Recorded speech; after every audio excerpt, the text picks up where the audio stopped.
Gather round, baby bats. Gather round, little darklings. It's getting late. Story time will begin shortly.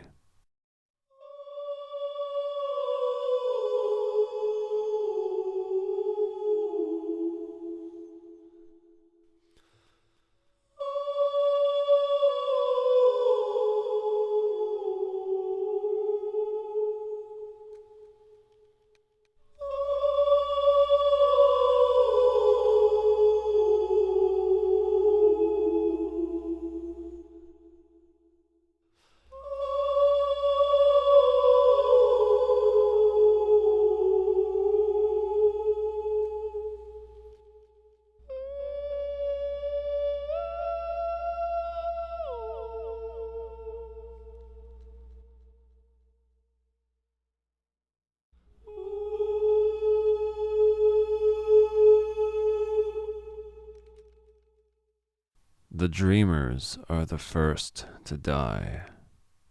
The bodies live on, but only as husks, an empty cocoon aborted by those who are simply unwilling to shut their eyes.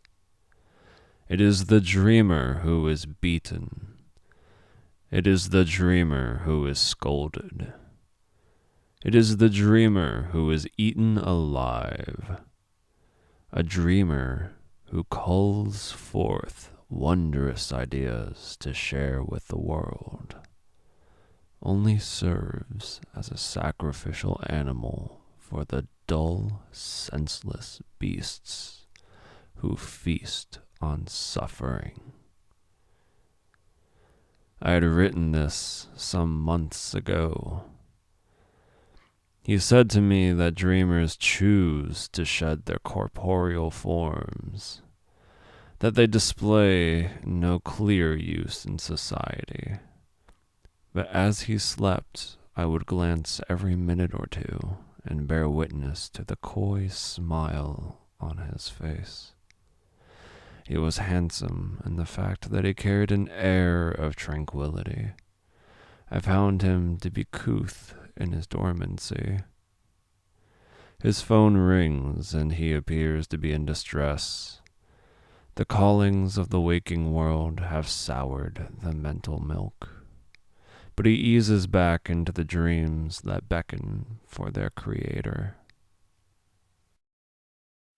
I was sitting in a coffee shop, conversing with friends. I went to the cashier and said, "Un café, vanille français, crème légère," to which the cashier said, "What?" I gathered my coffee and returned to my seat with a merci beaucoup. We filled the shop with hearty laughter, although our gaiety was all but infectious. We spoke of love, told jokes with jaw-breaking punchlines, and kept count of the reflections we found within ourselves. Amidst the laughter, I found myself quoting an old poem. I've measured out my life with coffee spoons. Our group departed, planning to reconvene at the home of an old friend. Upon arriving, he welcomed us in, offering drinks and the likes. We sat together in his bedroom, the sipping of glasses indicating the end of conversation and the start of a new one. Our host excused himself and went into the room next to ours. Through the walls, we heard an argument break out. The sound of sipping had ceased.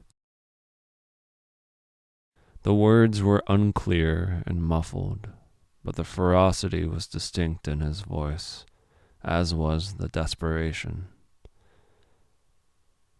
I have seen the eternal footman hold my coat and snicker. And now I sit in the armchair parallel to the bed, alone with my sleeping friend. Good night, kiddos.